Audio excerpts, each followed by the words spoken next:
Assalamualaikum warahmatullahi wabarakatuh. Oke, di video ini saya akan membahas 5 kesalahan dalam mengerjakan soal SKB.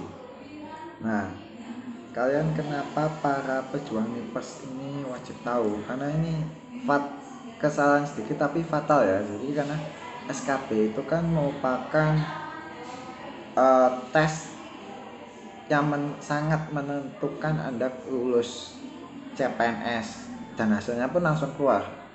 Itu bobotnya kan 60% sendiri. Jadi walaupun Anda kemarin peringkat 1 waktu SKD-nya, tapi kalau di SKB Anda jeblok misal peringkat 3, wah itu bisa menggusur kesempatan Anda.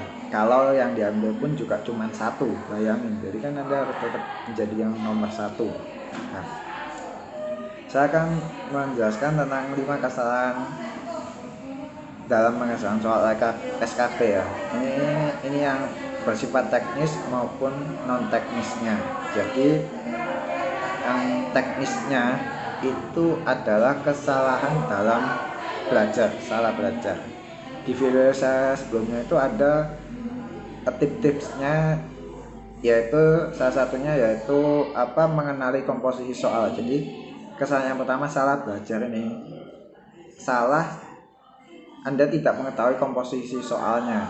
Jadi ketika dihadap waktu ujian tes SKB-nya, dalalah yang keluar itu hal yang Anda tidak mengerti atau hal yang Anda bersifat umum. Jadi perlu diingat ya, bahwa misal dari 100 soal tes SKB itu biasanya 30% itu gambaran umum, yang 70% baru yang menjurus ke bidang Anda. Jadi bukan murni full bidang Anda.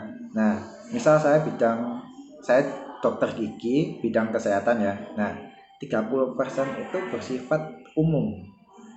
Contohnya hari kesehatan nasional jatuh pada tanggal berapa, terus nawacita kesehatan itu pada butir berapa, lalu stunting itu bagaimana, lalu MDGS, SDGS itu seperti apa. Nah itu kan itu bukan bidang kedokteran gigi ya, tapi tetap ada, jadi perlu diwaspadai. Nah baru yang 70% itu baru bidang Anda. Nah yang bidang itu Anda cukup latihan soal, banyak referensi, paling nggak membaca yang sekiranya, karena ini kan sifatnya multiple choice, jadi itu bisalah kita juga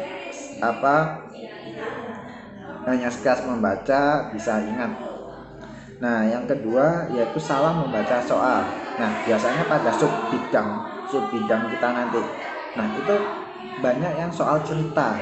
Nah ketika narasinya panjang kan waktunya juga mepet itu ya. Jadi ketika waktunya panjang, narasinya panjang, itu Anda baca dulu pertanyaannya yang tanda tanya. Nah, misal sebuah kasus, pasien datang dengan keluhan ini bla bla bla bla, tidak ditemukan gejala ini, pada pemeriksaan penunjang adanya ini, maka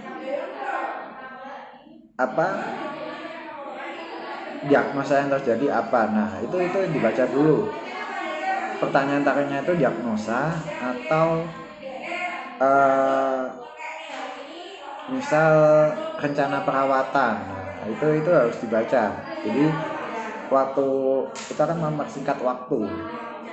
Jadi ketika misal rencana perawatan, maka nggak akan langsung menjudge bahwa dengan perawatan ini rencana perawatannya seperti ini.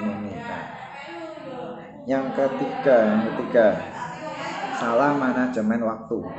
Nah ini coba fatal. Jadi kalau Anda misal nggak bisa, itu lewati saja, jadi jangan dipaksakan dikerjakan. Tapi kalau saya sih itu tetap saya isi, tapi kemudian di kertas kegiatan nanti waktu tes itu disediakan kertas ya sama pensil, itu saya catat. Jadi semua jawaban itu terisi semua dulu, baru nanti akan saya review ulang di akhir waktu. Nah, enggak perlu takut karena kalau pengalaman saya pribadi itu waktunya berlebih. Jadi bahkan saya masih sisa waktu 40 menitan untuk mereview. Bayangin, lama sekali itu 40 menit. Kemudian yang keempat ya, itu yang bersifat non teknis. Jadi salah konsumsi makanan dan pola tidur. Biasanya kalau Anda yang enggak tahan pedas, tolong usahakan di hari itu jangan konsumsi makanan pedas, atau hari sebelumnya itu jangan konsumsi makanan pedas karena itu akan mempengaruhi lambung, jadi nanti bisa pup lah dan sebagainya. Nah, tadi yang salah makan ya, jadi tetap kita bisa terjadi gangguan pencernaan itu mungkin karena banyak faktor lah ya. Jadi usahakan makan yang tanpa sambal karena sambal itu sangat berpengaruh sekali. Asam lambung itu kita meningkat itu kita kan nggak tahu, kadang faktor stres sel itu juga bisa memicu produksi asam lambung yang meningkat sehingga kita akan mengalami gangguan pencernaan. Jadi usahakan jangan makan makanan yang asam dan yang Anda tidak pernah makan Anda makan. Jadi usahakan makan yang biasa Anda makan dan porsinya jangan terlalu banyak karena kalau kekenyangan itu pun juga akan membuat Anda justru tidak fit, kan menjadi Anda mengantuk atau lain sebagainya lah. Terus untuk minum, nah itu usahakan sedikit demi sedikit, jadi jangan langsung banyak. Soalnya nanti kalau kebelet pipis lah itu juga bahaya karena kan jadi nggak bisa mikir lah, nggak fresh. Nah selanjutnya yang tadi pola tidur. Nah itu kalau misal Anda menerapkan pola yang begadang itu dihindari. Jadi usahakan, kalau saya belajar itu memang sudah lama, jadi 2 bulan 3 bulanan. Usahakan hamil seminggu itu jadikan pola tidur yang normal. Jadi jam 10 itu wajib tidur sudah. Jadi kalau misal Anda tes pagi itu enak. Tapi kalau misal tesnya memang Anda dapat tes di sesi siang, ya sudah. Misal Anda memang pola tidurnya itu tidur malam jam 12 baru tidur, nah ya nggak apa-apa.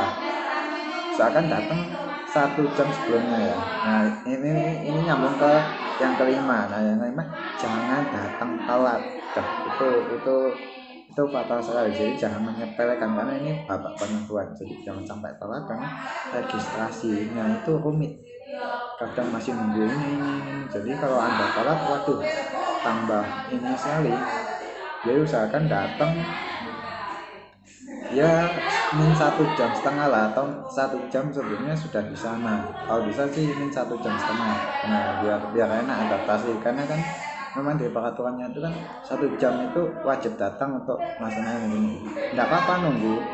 Jadi karena ini penentuan lah, jadi sabar aja sambil wiritan atau sebagainya, atau biar yang mereview catatan lah. Jadi kompi itu aja tipsnya. Jadi Anda harus tahu kesalahan-kesalahannya itu jangan sampai terjadi di hari H ya. Jadi usaha semoga lancar dan lolos CPNS 2019-2020. Oke, bye, see you.